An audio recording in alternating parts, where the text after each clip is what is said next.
Il est 8 h du matin au village de Barro Chiquito.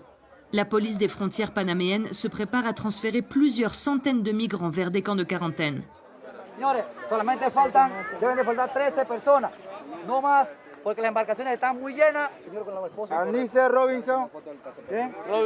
Ils viennent du monde entier.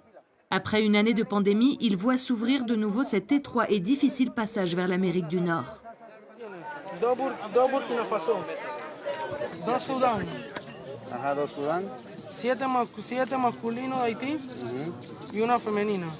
Sí, tenemos de diferentes. Il y a de toutes les nationalités, des Palestiniens, des Afghans, de tout. Tous ont marché pendant au moins 5 jours à travers une jungle impénétrable, le Darién. Une immense barrière végétale séparant la Colombie du Panama. Aucune route ne la traverse. Le chemin a été très dur. On s'est fait voler tout ce qu'on avait. On dormait par terre. On n'avait rien à manger. Et on n'a pas d'argent. Rien. Une odyssée qui fut pourtant le seul recours pour Hanis, alors que les portes de l'Europe se sont fermées. Il n'y a pas de vie dans mon pays. Pas de salaire. Les docteurs ne sont pas payés. Moi, je suis ingénieur. Je cherche simplement une vie meilleure.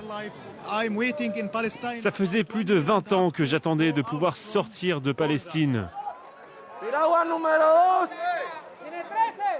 L'Organisation internationale pour les migrations surveille de près la situation dans le Darién, où chaque année, plusieurs dizaines de migrants perdent la vie. Une femme a mis son bébé au monde dans la jungle. Quand on l'a trouvé, il avait 5 jours et elle le portait dans les bras. Il était complètement déshydraté. La maman et son mari aussi. Au Mexique, en 2019, on s'est rendu compte que les migrants qui avaient le plus recours aux services d'attention psychologique étaient ceux qui avaient vécu cette expérience de la traversée du Darién. Le flux migratoire a retrouvé la même densité qu'avant la pandémie. Un défi pour le Panama, alors que pendant près d'un an, 2500 migrants se sont retrouvés bloqués dans les camps mis en place par les autorités. Au début de la pandémie, tous les pays ont commencé à fermer leurs frontières. Les migrants ne pouvaient plus poursuivre leur chemin et on ne pouvait donc plus assurer leur transport contrôlé. Alors, on a dû les garder pendant des mois. Certains se sont retrouvés bloqués à Panama City. Un an après son passage par le Darién, Jefferson porte encore les traces des piqûres des insectes de la jungle qui lui ont provoqué de fortes fièvres. Quand la pandémie est arrivée, j'ai été enfermé 3 mois au bureau de l'immigration. Et je me sentais de plus en plus malade. J'étais angoissé, désespéré. Je pleurais. Je priais Dieu chaque jour.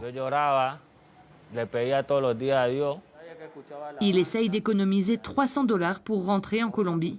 Pour lui, la mère aventure de la migration s'arrête ici. Je veux sortir d'ici, je veux de l'aide. Je veux juste rentrer dans mon pays.